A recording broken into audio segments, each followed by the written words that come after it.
Good evening and welcome to State of Business on Art Television. I'm Tamiru Nimsa.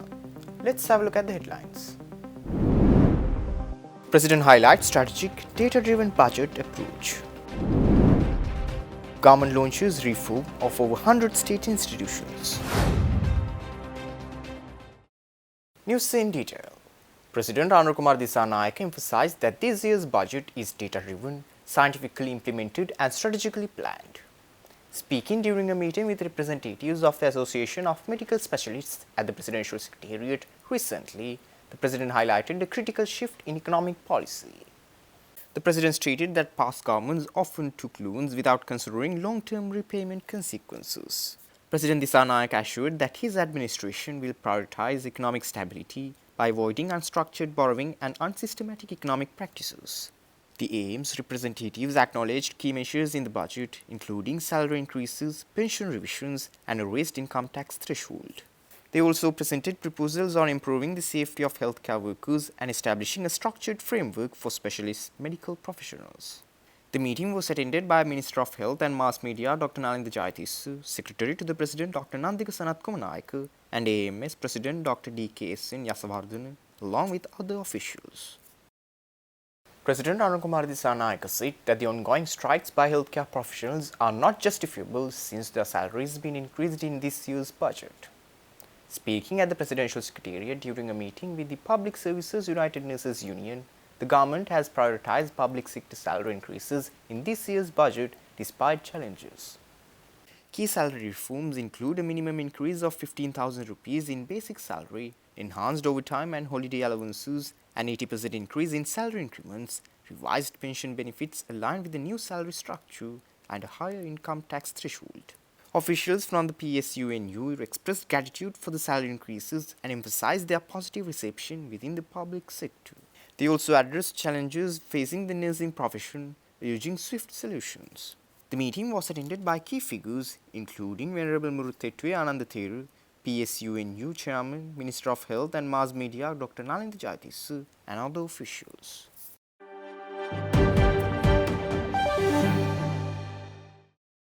The government has launched a major reform initiative targeting over 100 non-commercial state institutions following a detailed review by a cabinet-appointed officers committee.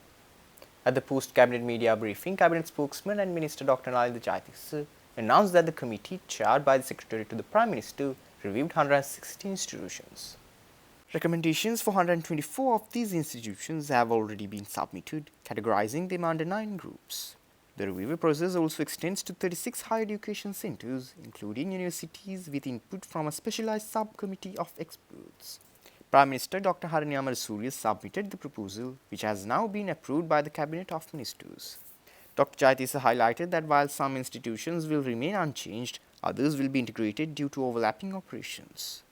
The Minister also noted that certain organizations existing in name only will be phased out of great efficiency.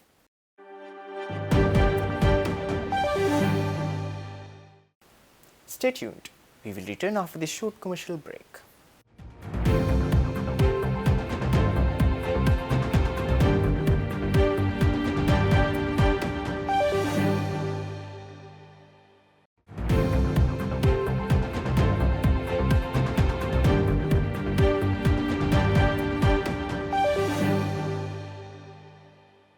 Welcome back after the break.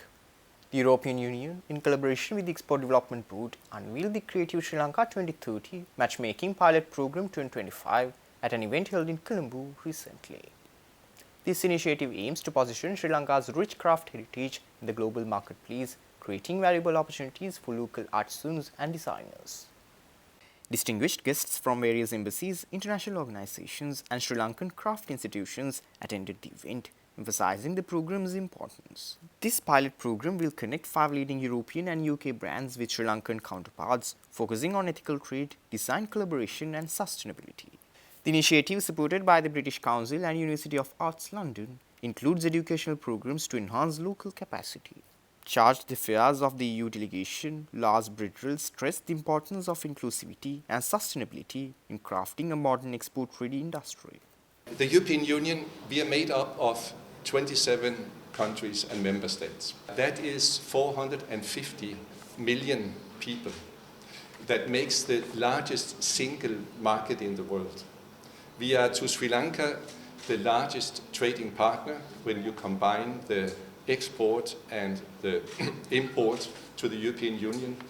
Last year that was 3.7 billion euros. It was 2.7 billion euros Sri Lanka exported to the European Union and imported from 1 billion. So there was a surplus for Sri Lanka of 2.7 billion euros. Speaking at the event, the chairman of the Export Development Board, Mangal Vijayasinghe, highlighted the untapped global potential of Sri Lankan crafts. The Export Development Board chairman said that the creative industry can be utilized as a vital catalyst to revive the Sri Lankan economy.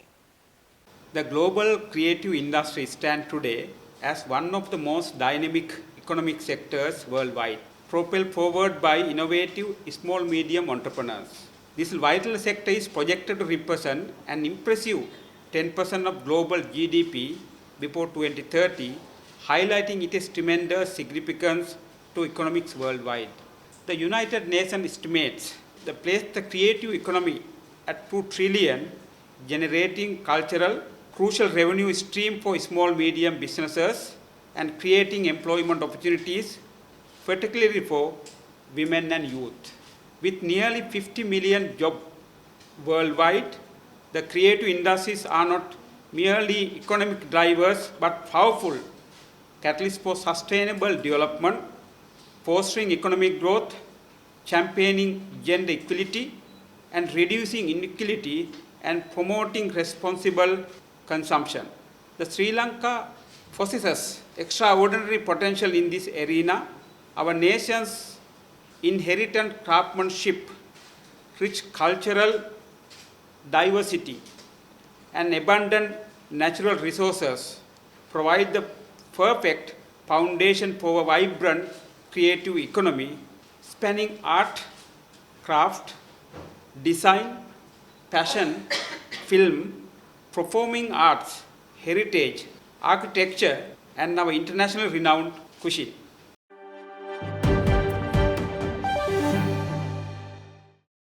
Sri Lanka's rupee was quoted at 296 rupees and 50 cents against the US dollar in the spot market early this morning. It was a visible weaker figure compared to the yesterday's closure of market. The minimum value of rupee was shown as 296 rupees and 45 cents and the maximum went up to 296 rupees and 65 cents. Meanwhile, a spokesperson from the Colombo Stock Exchange says that Sri Lanka's volatile currency had been one of the barriers deterring foreign investors to the country. But at the same time, the spokesperson also added that the situation has improved recently. Since the currency collapsed from around 200 to 360 to the US dollar following 3 years of aggressive macroeconomic policy 2022, the rupee has strengthened amid deflationary policy by the central bank and the lifting of a surrender rule in 2023. The central bank has kept the exchange rate around 295 to 305 to the US dollar amid deflationary policy. During the last currency crisis, some investors who sold stocks were stuck in rupees, unable to remit money back. Sri Lanka has seen steep currency depreciation since the end of a civil war in 2012, with the rupee falling from 113 to 360 in a series of currency crises after rates were cut with inflationary open market operations and direct purchase of G6 to inject excess liquidity.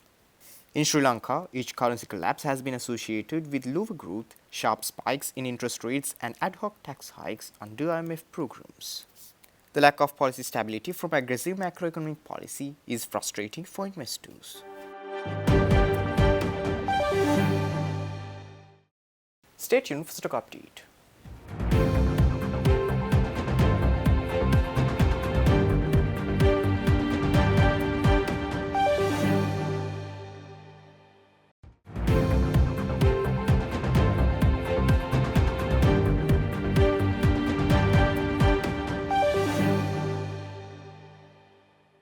Trading at Colombo Stock Exchange ended on positive notes today.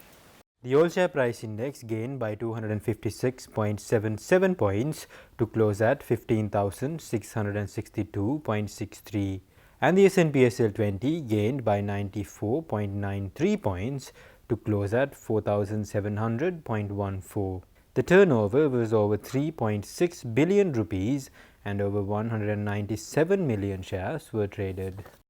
Up next are forex rates.